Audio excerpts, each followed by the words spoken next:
Dear students, आज हम numerical analysis में नेक्स्ट जो टॉपिक है उसके कुछ क्वेश्चन हैं वो हम समझते हैं। पिछले वीडियो में और पिछले नोट्स में हमने जो सेंट्रल डिफरेंसेस के बारे में और उसके कुछ फार्मूले थे वो पढ़े थे।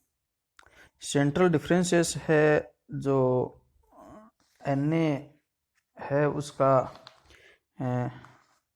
सेकेंड यूनिट में है, पेपर फर्स्ट में सेकेंड यूनिट में है सेंट्रल डिफरेंसेस, और उसके साथ है न्यूमेरिकल डिफरेंशिएशन, न्यूमेरिकल इंटीग्रेशन। ये तीन टॉपिक है, इम्पोर्टेंट है। तो इनमें क्या है कि ये सीधे सीधे फार्मूले है, इनको याद रखना है और फार्मूले को याद रखने के बाद में इनकी वैल्यू सिर्फ इसके अंदर रखनी है। सेंट्रल डिफरेंसेस में जो गॉस का, स्टर्लिंग का, बेसल का तीन फार्मूले है, वो तीनों अपने को याद रखने हैं। आज हम एक इससे क्वेश्चन करते हैं स्टर्लिंग फार्मूले से।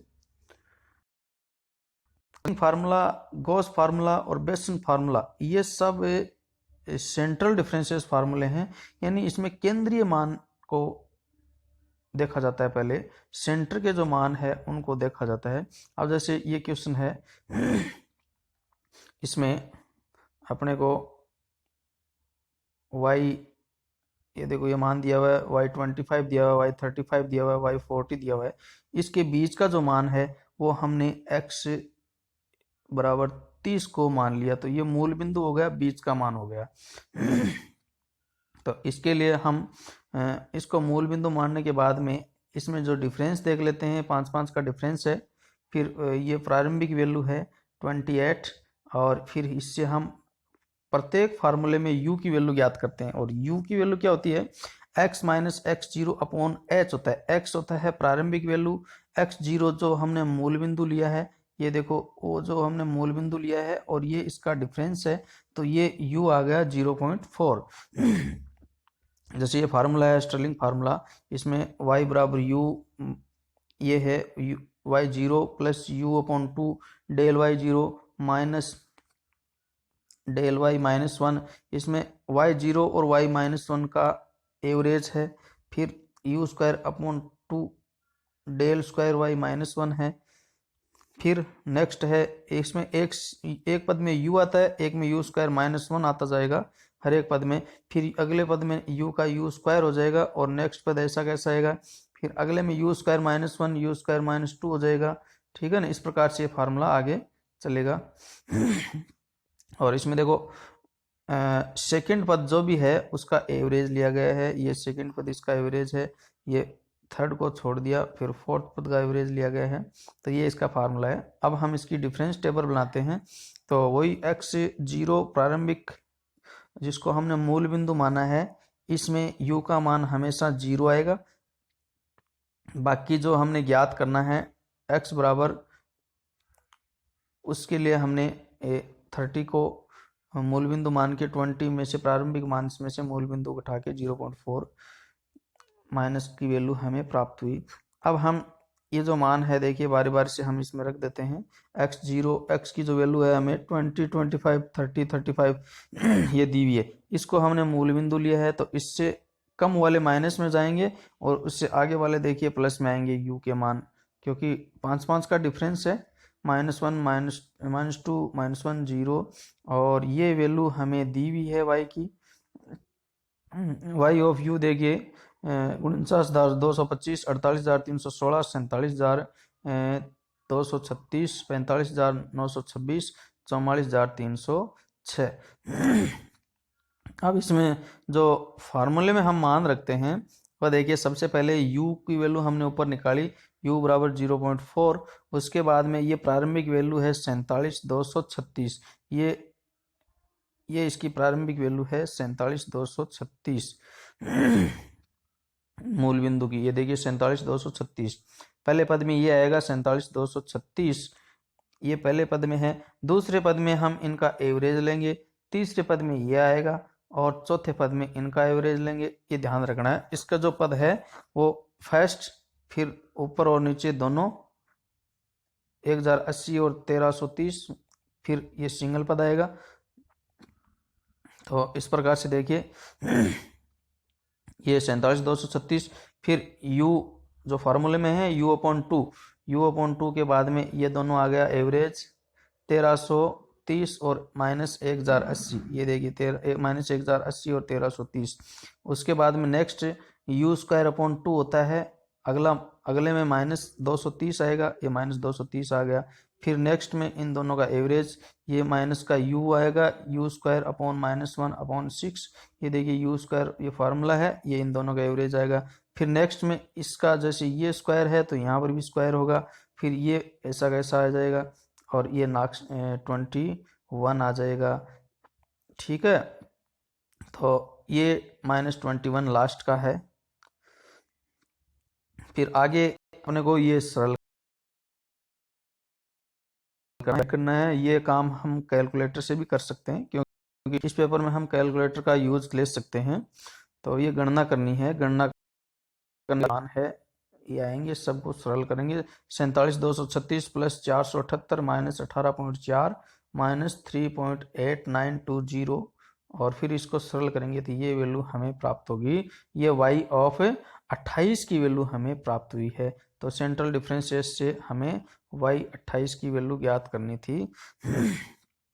तो इस प्रकार से कोई भी वैल्यू हमें ज्ञात करनी हो तो हम ज्ञात कर सकते हैं। बस ध्यान ये रखना है कि इसमें जो क्वेश्चन है इसमें ये दिया हुआ है, तो जो वैल्यू हमें ज्ञात करनी है उसमें से एक हम मूल बिंदु को मानेंगे। मूल बिंदु वैसे किसी को भी मान सकते हैं, हम सुविधा के लिए, जैसे इसमें y 20 से है, 20 और 40 है, हमारे को जो मान दिए हुए हैं, देखिए y 20 से लेके y 40 तक के दिए हुए हैं, तो हमने इसका 20 में y 30 को, वैसे y 30 और 40 के बीच में होता तो हम y 25 ले लेते। लगभग हमें जो सरल मान हो, पॉइंट में ना मान के हम एकदम 20 का मान हमें लेना है, वो x0 हमें प्राप्त हो जाएगा। x0 के बाद h, ये जो डिफरेंस है वो इसमें देखो 20, 25, 30, 35, 40, तो 5 का है। फिर x है प्रारंभिक वैल्यू, ये याद रखनी है, प्रारंभिक वैल्यू सॉरी x जो हमें ज्ञात करनी है 28, प्रारंभिक वैल्यू नहीं है, ध्यान रखना। ये देखिए y28 हमें जो ज्ञात वो है x, यहाँ पर ये x 28 जो ज्ञात करना है, और x0 जो हमने मूल बिंदु लिया है। ठीक है, फिर ये डिफरेंस टेबल है, और डिफरेंस टेबल भी देखिए कैसे बनानी है। ये x और y ऑफ u की वैल्यू तो हमें दी हुई होगी, x और u की वैल्यू तो हमें दी हुई होगी। देखो ये मान, ये जैसे वो y 20 का मान ये दिया हुआ है, इसका मान ये दिया हुआ होगा। फिर u का मान हम जैसे ये प्रारंभिक मान देख लिया तो उससे एक एक कम करके ये u का मान आ जाएगा। ठीक है, फिर del y of u, del y कैसे ज्ञात करेंगे, डेल y बाद वाले मान में से इसको घटाना है, 48,316 में से 49,225 को घटाना है तो 909 आ जाएगा। ऐसे ही 47,236 में से 48,316 घटाएंगे तो 1080 आएगा। फिर ऐसे 45,926 में से 45,926 में से इसको घटाएंगे तो 1330 आएंगे, इसमें से इसको घटाएंगे तो 1620 आएंगे। ऐसे ही फिर आगे डेल 2 निकालना है, 1080 दो में से घटा के सब डेल 2 आ जाएगा। फिर डेल 3 आएगा, ऐसे ही डेल 4 आएगा। तो अपने को डेल 4 तक देखना है, 4 इसमें लास्ट है, इसलिए हम फॉर्मूले में भी देखिए 4 तक का ही फार्मूला काम में लेंगे। यहाँ देखिए डेल 4 तक का हमने काम में लिया है, क्योंकि 4 तक की हमें वैल्यू दी हुई है। इसी प्रकार एक और देखिए, ऐसा ही क्वेश्चन एक और देखते हैं, दोनों ही वेरी इंपॉर्टेंट क्वेश्चन है। ये भी देखो काफी बार आया हुआ है, 2000, 2005, 8 और 17 में आया हुआ है, इंपॉर्टेंट क्वेश्चन है। तो इसमें हमें बेसल फार्मूले को काम में लेना है और y25 ज्ञात करना है। और तो है, सबसे पहले हम इसमें देखिए कौन कौन से मान दिए हुए हैं, 24 दिया हुआ है, 32 दिया हुआ है, 28 दिया हुआ है, 32 24, 28, 32 4 मान हमें दिए हुए हैं और 25 जो है इसमें हमें ज्ञात करना है। तो ध्यान से देखिए 20 और 32 के बीच की मान हमें दिए हुए हैं। 20 और 32 के बीच में हमने जो बीच का जो मान है वो 24 ले लिया। ठीक है, क्योंकि 20 के 32 है तो 12 है 6 तो 26 भी ले सकते हैं, जबकि हमने इसको 24 ले लिया जिससे ये सरल रहेगा। और ये x 25 हमें जो x है वो हमें ज्ञात करना है। h 4 का डिफरेंस है, u ज्ञात कर लेंगे। इस फार्मूले से याद रखना u ज्ञात करने के लिए x minus x zero upon H. तो ये 25 माइनस 24 अपॉन 4 0.25 आ गया u, ये u आ गया। अब वैसे ही देखिए इसकी डिफरेंस टेबल हम बनाते हैं। डिफरेंस टेबल में वही x है, x की वैल्यू हमें दी हुई है 20, 24, 28, 32 4 दिए हुए हैं। और y ऑफ u 20 का मान 24 है, इसका 32 है, इसका 35 है और इसका 40 है। फिर 24 का हमने मूल बिंदु लिया तो ये ऊपर वाला एक कम हो जाएगा, फिर ये एक एक बढ़ जाएंगे, 1 और 2। अब इसका जो फार्मूला होता है उसमें हम शुरुआत में देखिए पहले पद में इसका एवरेज लिया था, उसमें पहले पद का एवरेज नहीं लेके उसमें तो 32 के बाद में 8 और 3 का एवरेज लेते हैं। इसमें हम 32 और उससे नेक्स्ट पद का एवरेज लेते हैं। देखिए इसका फार्मूला ये है y0 अपॉन y1 अपॉन 2। तो ये y0 और y1 उससे आगे वाला यानी 32 और 35 का एवरेज फर्स्ट पद में हम इसमें लेंगे। ठीक है, उसके बाद में u माइनस 1/2 होता है फार्मूले में।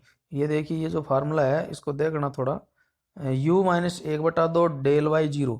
तो u का जो मान है उसमें डेल y0 आएगा नेक्स्ट, तो डेल y0 का मतलब ये आएगा। फिर वही 5 और 2 का एवरेज आगे लेंगे हम, तो ये आ गया। देखिए 32 और 35 इसका मान रख दिया, 32 और 35 u upon 2। Next u minus 1/2, u का मान 0.25 माइनस 1/2 है, ये 0.5 है, 1/2 की वैल्यू इंटू 3। और नेक्स्ट देखिए u माइनस 1/2 और माइनस 5 और 2, ये देखिए माइनस 5 और 2 इन दोनों का एवरेज लेंगे नेक्स्ट। फिर नेक्स्ट में 7 आ जाएगा अगले पद में।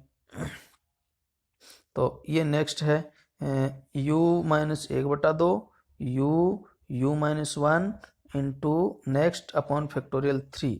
ठीक है, तो इसको सरल करेंगे तो ये आ जाएगा 33.5 माइनस 0.75 प्लस 0.14 और इसको सरल करेंगे तो ये आएगा। कैलकुलेटर से कर सकते हैं इसकी गणना। और इसी प्रकार इसकी वैल्यू आ जाएगी 32.945312 या 33 भी इसमें आ सकते हैं। तो ऐसा एक इम्पोर्टेंट क्वेश्चन है, दोनों से ही तीनों का क्वेश्चन ही हमें देखना है, एक एक तीनों के फार्मूले ही अपने को याद रखने हैं, बेसल का, स्टर्लिंग का। और ये बेसल का है, ज़्यादा इम्पोर्टेंट है बेसल वाला फार्मूला, आप बेसल वाला को अच्छी तरीके से देखेंगे। और ये स्टर्लिंग वाला फार्मूला भी देखिए वेरी इंपॉर्टेंट है, ये भी काफ़ी बार आया हुआ है। देखो 15 में, 17 में, 17 में नहीं आया हुआ है, 11 में, 15 में आया हुआ है, तो ये भी इम्पोर्टेंट है। लेकिन उससे ज़्यादा ये बेसल वाला वेरी इंपॉर्टेंट क्वेश्चन है। तो दोनों को ही आप अच्छी तरीके से देखेंगे, इनमें से एक क्वेश्चन आता है लगभग। इसके अलावा बुक्स के और भी काफ़ी क्वेश्चन हैं जो हम, तरीका एक ही है, सबको देखना है। गॉस वाले क्वेश्चन भी आप देखेंगे और इसके बाद में हम न्यूमेरिकल डिफरेंशिएशन वाले क्वेश्चन भी